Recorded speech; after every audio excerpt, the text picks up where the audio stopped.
ఓం మహాగణాధిపతయే నమ. ఓం గురుభ్యో నమ. ఓం శ్రీమాత్రే నమ.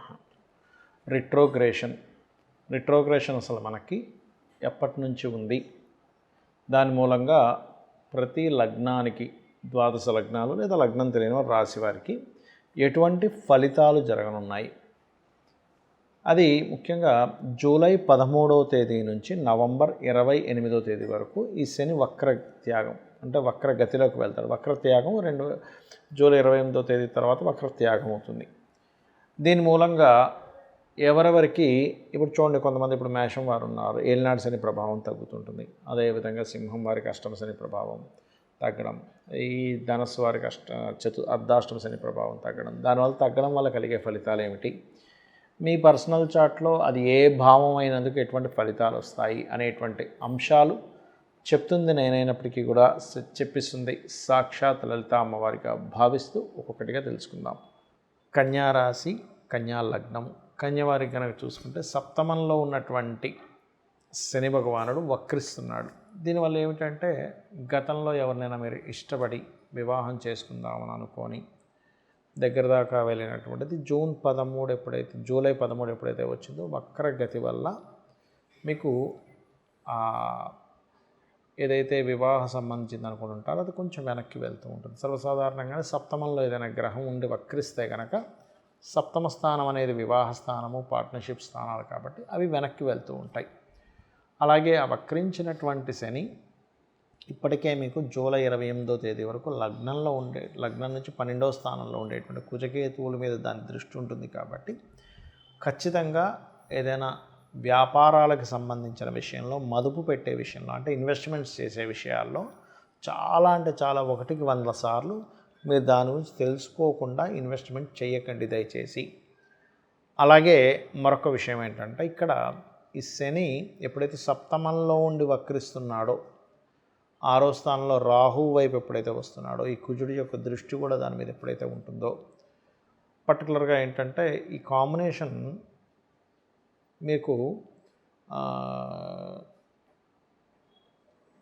ఈ శని సప్తమంలో ఉండి 6లోకి రావడం అనేది ఒక రకంగా చెప్పాలంటే కాంపిటీషన్ విషయాల్లో ఖచ్చితంగా యోగం ఉంటుంది. కాకపోతే కుజుడి దృష్టి కూడా ఉన్నందుకు కాస్త 28వ తేదీ వరకు రహస్యంగా ఉండేటువంటి శత్రువుల వల్ల ఇబ్బంది వస్తూ ఉంటుంది. ఎందుకంటే రహస్య స్థానాల వైపు ఆ యొక్క శని యొక్క సంచారం జరుగుతున్నందుకు.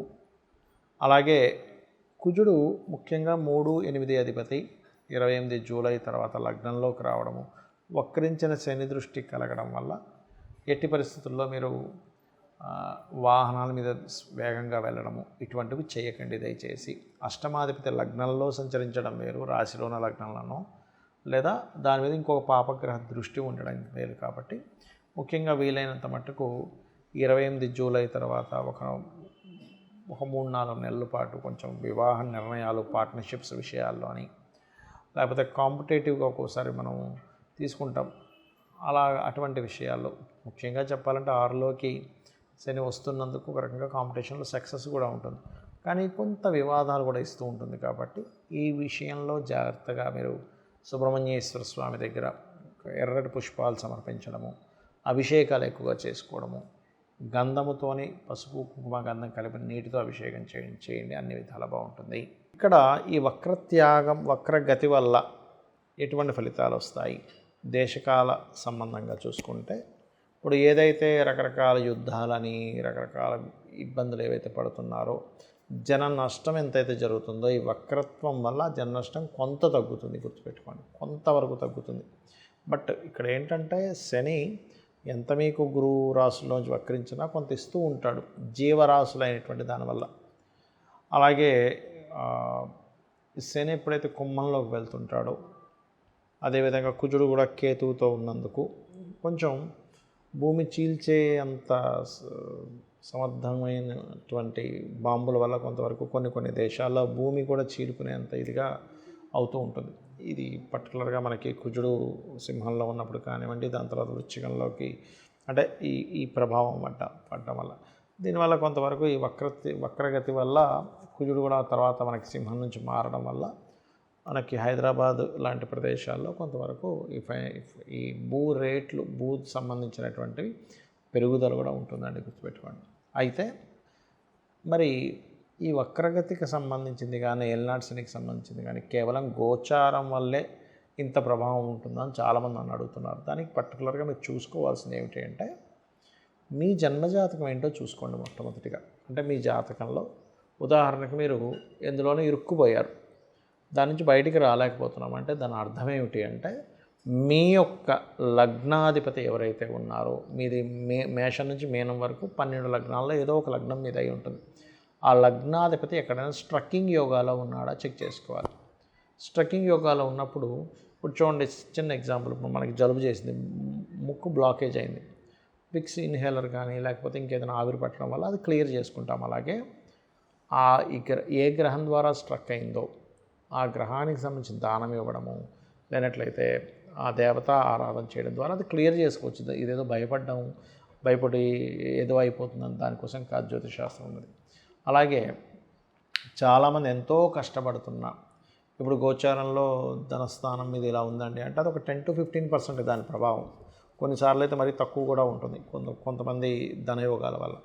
మీ పర్సనల్ చార్ట్లో అసలు ధనాన్ని ఇచ్చే గ్రహం ఎలా ఉంది, అది ఎంత స్ట్రెంగ్త్ఫుల్గా ఉంది, దాని మీద స్ట్రెంగ్త్ చేసుకోవాలి. చాలామంది తెలియక అది స్ట్రెంగ్త్ చేసుకోవడానికి ఆ ఉంగరం పెట్టేసుకుంటారు. అది కాదు, అది కేవలం మీకు శుభుడై వీక్గా ఉంటేనే ఉంగరం పెట్టుకోవాలి, కానీ అదర్వైజ్ మీరు ఇటువంటి ఉంగరాలు పెట్టుకున్నా ఉపయోగం ఉండదు. స్ట్రెంగ్త్ చేసుకోవడానికి కొన్నిసార్లు నామస్మరణ, అదేవిధంగా ఓం సంపత్కరీ సమారూఢ సింధుర వ్రజ సేవితాయ నమః, లేదా ఓం ధర్మాధ్యక్ష ధనాధ్యక్ష ధనధాన్య వివర్ధనీయ నమః, ఈ రకంగా చేసుకుంటూ ఉండాలి. కొంతమంది అప్పుల్లో ఇరుక్కుపోతారు, అలాంటప్పుడు ఓం అపర్ణాయ నమః. అది పర్టికులర్ పీరియడ్ ఉంటుంది.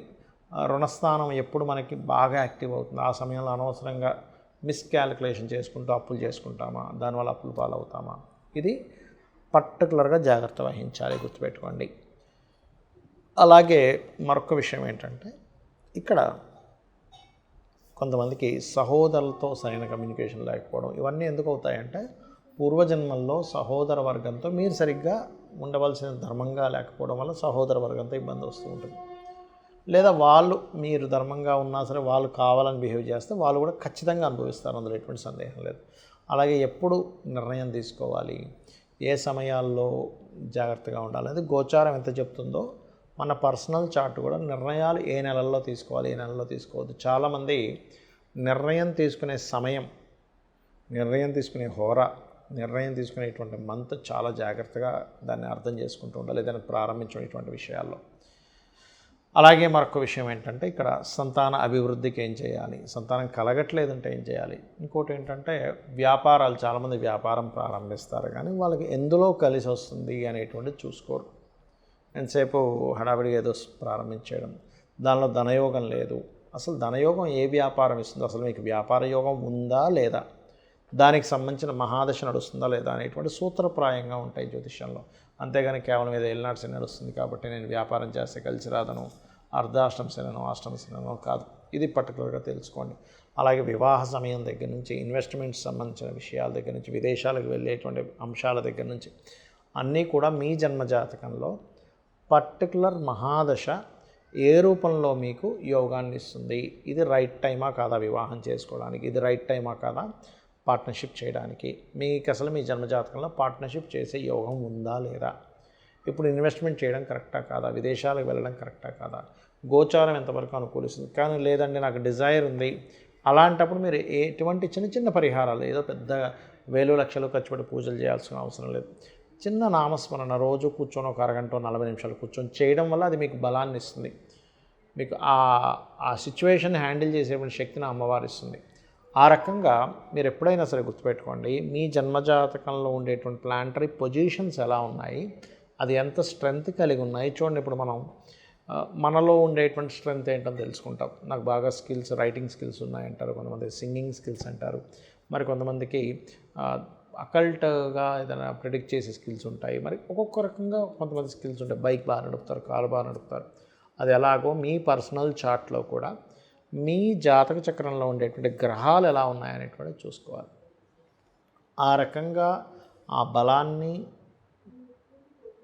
దాన్ని సంబంధంగా ప్రయత్నాలు చేయడం ద్వారా సక్సెస్ రావడము, ఏది బలహీనంగా ఉందో దానికి సంబంధించిన రెమెడీ చేయడం ద్వారా ఖచ్చితంగా మీకు బాగుంటుంది. దీంతోపాటు జాతకం లేదు అనుకునేవారు ఏమీ ఇబ్బంది పడకుండా చక్కగా అమ్మవారి ఆరాధన నిత్యము చేయడం ద్వారా ఖచ్చితంగా మీ యొక్క జీవితం అమ్మవారే చూసుకుంటుంది. శ్రీమాత్రే నమః.